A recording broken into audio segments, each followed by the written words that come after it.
Hello, this is Daniel Mart, and today I'm gonna be doing another review.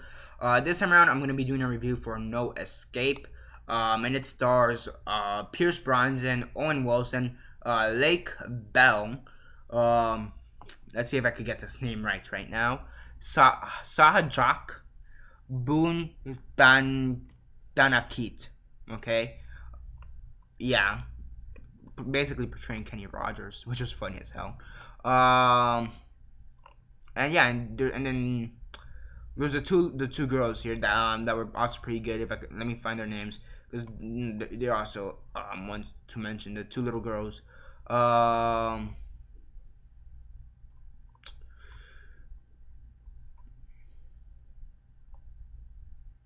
Whatever. I can't find the names of the little girls for some reason. Either that or I forgot their names. Um.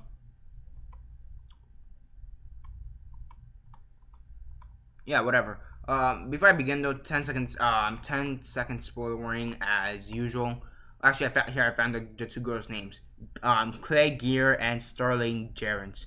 Before I begin though, 10 seconds spoiler warning as usual for those who have yet to actually watch this movie and haven't already. Stop the video, go check it out, and come back here and watch the rest of this review. 10 seconds spoiler warning as usual, starting now. Right, wait, before I begin though, due to the topic of this movie, I am going to be comparing it to some real life events that are currently happening right now with Venezuela and Colombia. I just kind of want to point it out, mostly because I'm part Colombian, so yeah, and it's actually a little bit similar, right? And not the plot similar to what's going on in Colombia and Venezuela, but the overall background plot of it, which I'm going to get to later. So yeah, 10 seconds spoiler warning as usual, starting now.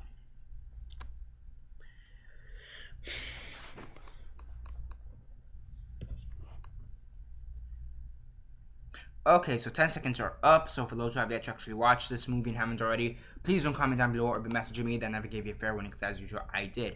So, as usual, quick synopsis, likes and dislikes, and then the rates. So basically, in this movie, you have Owen Wilson and his family, which consists of his wife and two daughters. They start off on this plane and they meet Pierce Brosnan's character, who's basically, and as they put it, an ex-British spy or British military task force. You know, and Pierce Brosnan portrayed Bonds back in the mid to late 90s and early 2000s. So yeah, yeah, he obviously owned the role. So basically during this country, it's close to Vietnam, and the reason I'm saying it's close to Vietnam is because at the end of the film they seek refuge at Vietnam.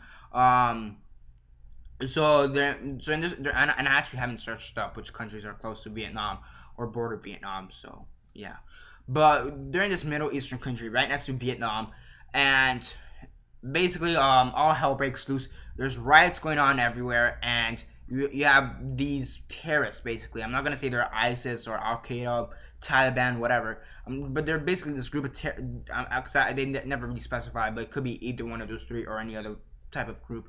But you have this group of terrorists, basically. They're there and they're killing Americans. So now you have Owen Wilson and his family they're trying to leave. You know, they're trying to go to Vietnam because that's where they can seek refuge. Pierce Brosnan and Kenny Rogers. I mean, it's pretty funny. It's a running joke. One of the characters is called Kenny Rogers. He changed his name to the famous singer. I believe he did that song "The Gambler," or I'm not sure if that was Kenny Rogers or Kenny Loggins. So I'm not sure if that was Loggins or Rogers, but yeah, no, I think it was Rogers. Yeah, The Gambler. And I like that song by him.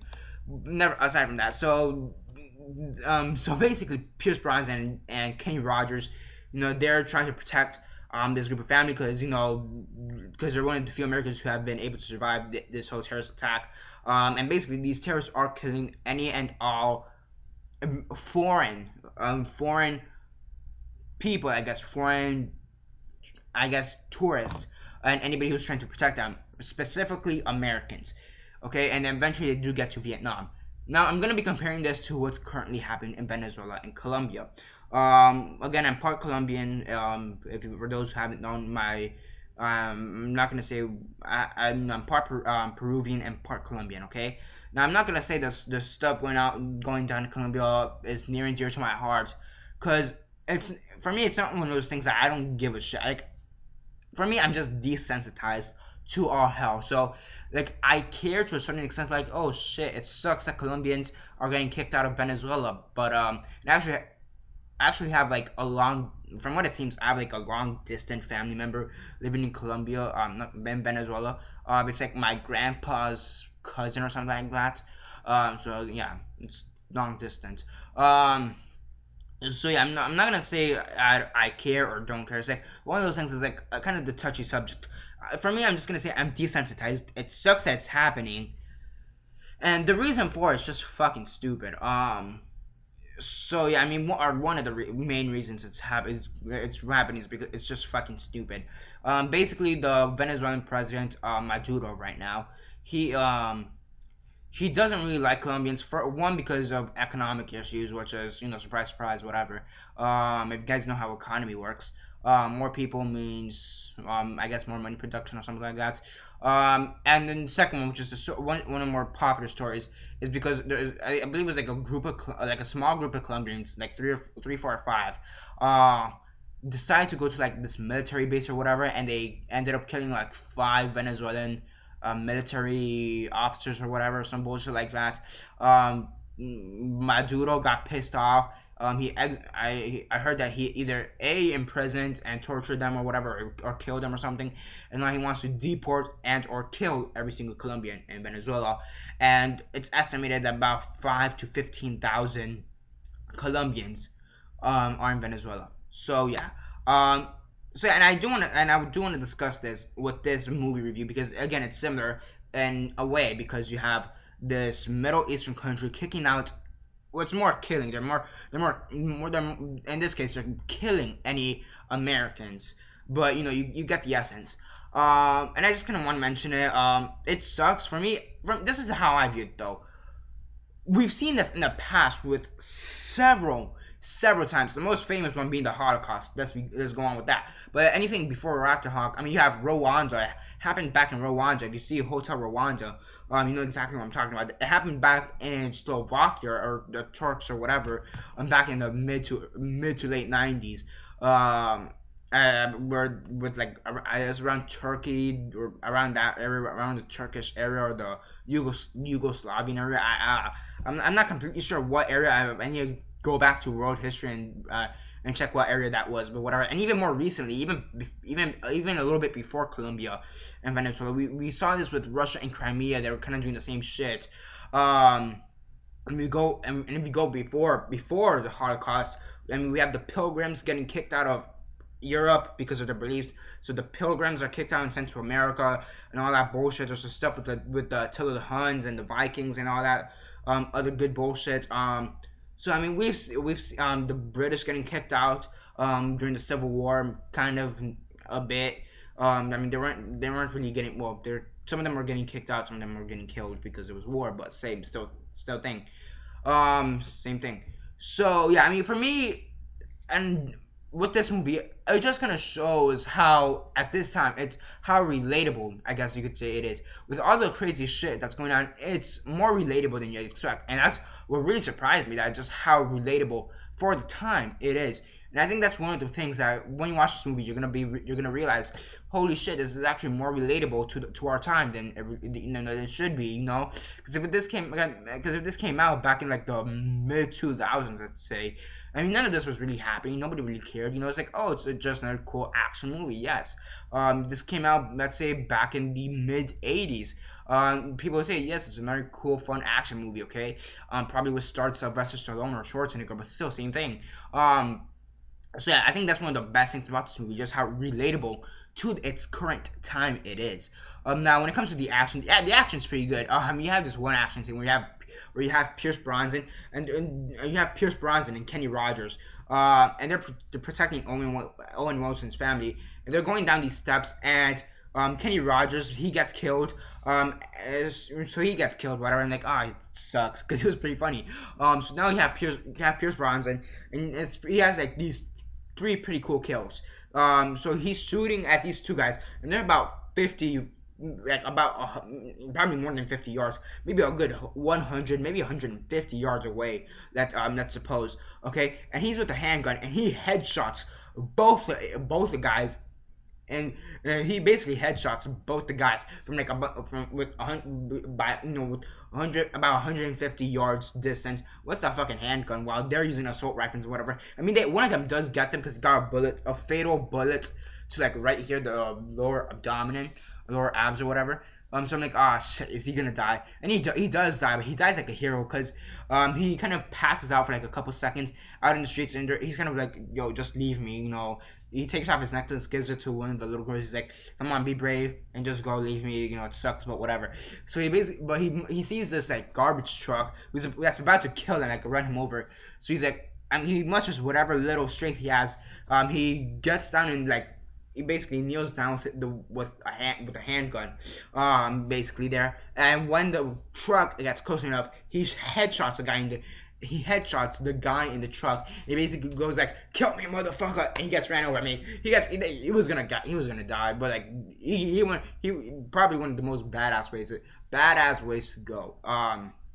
Protecting the family, taking out two guys with a headshot with about 150 yards distance, and then headshotting another guy with a speeding garbage truck with a bullet to your abdomen and just getting ran the fuck over. So I mean, everything about this film is just great in my opinion. I mean, it is a bit cheesy at times. Like the lines, there are a few times where the dialogue is just really cheesy. It's like really funny but really cheesy. But it does get surprisingly dark and depth. Like you have this one time where like Owen Wilson, he's in like this office. It's like an office space or whatever.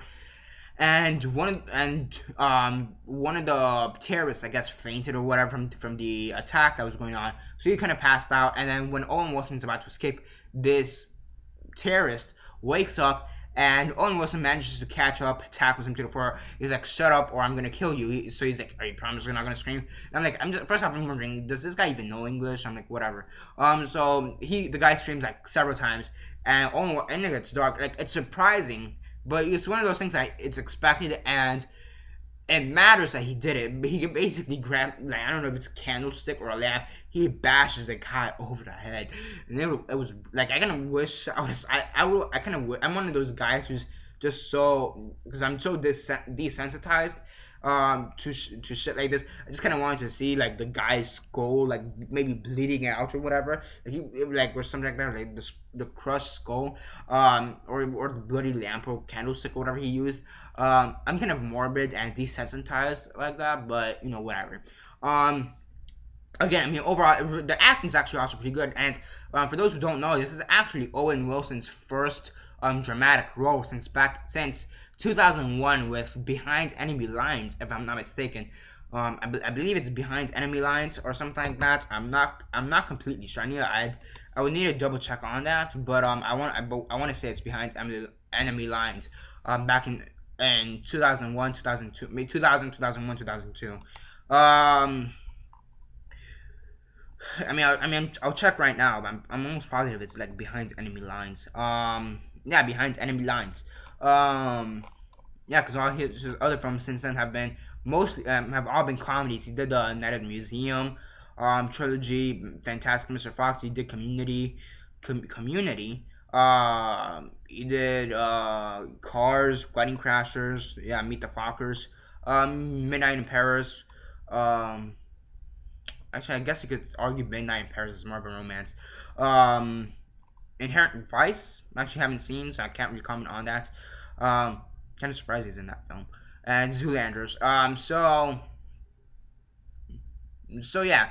Overall, though, really great film in my opinion. Really good. I do want to say that for the time it came out, right now with all the shit that's going on with Venezuela and Colombia, the stuff in Crimea and Russia, and even the stuff in Saudi Arabia, like the current shit going on in Saudi Arabia right now, I think for the time it's really relatable to its time, and I really do like it because of that. I really do think that it brings an extra angle to the movie just because it's so relatable to the time. Now I don't know if I don't really I don't think when they were making this movie they were expecting it to be so relatable, but I am glad they just kind of turned out to be relatable. And I'm not glad, saying that, oh, I'm not glad and happy that Colombians are getting kicked out of Venezuela or all that bullshit. But it sucks, but I am glad that because of the time, it's just so relatable. Again, great acting in my opinion. Really great acting, really good writing.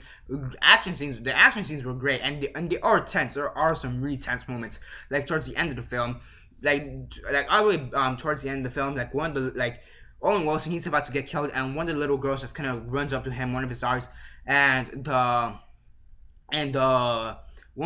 of the terrorists grabs the little girl and is about to force the little girl to kill Owen Wilson, and you're literally asking, is he really gonna make her do it? Is she gonna do it? And in about a minute or two pass before the mom comes out of nowhere and just shovels the guy, like she gets a shovel or something and just whacks the guy out. That was pretty funny, but so it's very tense. Or there's this one scene where he's about to watch his wife getting raped right in front of him by 5 or 6 guys or whatever, and they're like, we're gonna rape her and kill you and rape your children and rape your kids or whatever, rape your children and kill them. And then Pierce Brosnan kind of comes out of nowhere and just saves the day. I mean, if any complaints for this film, Pierce Brosnan, I do think he could have been a little bit more in the film. I do think in the film lacked a little bit of that Pierce Brosnan charm.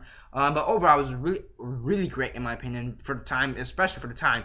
I think it may have great action scenes, it may have great acting, writing, whatever. But I think the one thing this movie is going to be remembered mostly for, aside from being one of the few dramatic films that Owen Wilson's in, and The Return, and a proper return to Bronson in a James Bond-esque role, because November Man sucked.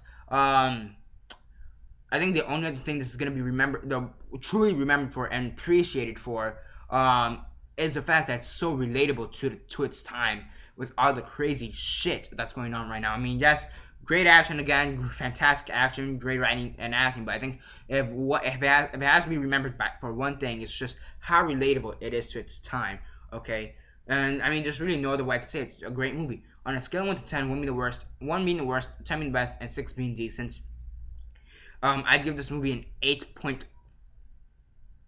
out of 10. Sorry, I kind of forgot the numbers. And yeah, that's basically it for now. Subscribe if you're not already subscribed. Comment down below on your thoughts on the film. What are your thoughts on this film in relations to what's going on in real life, with Venezuela and Colombia and Crimea and Russia and everything else that's actually happening in real life. What are your thoughts on that? Comment on that down below. Let me know. Like the video, share on Facebook, Twitter, MySpace, or whatever you guys prefer. And that's basically it for now. This is Daniel Mart signing off.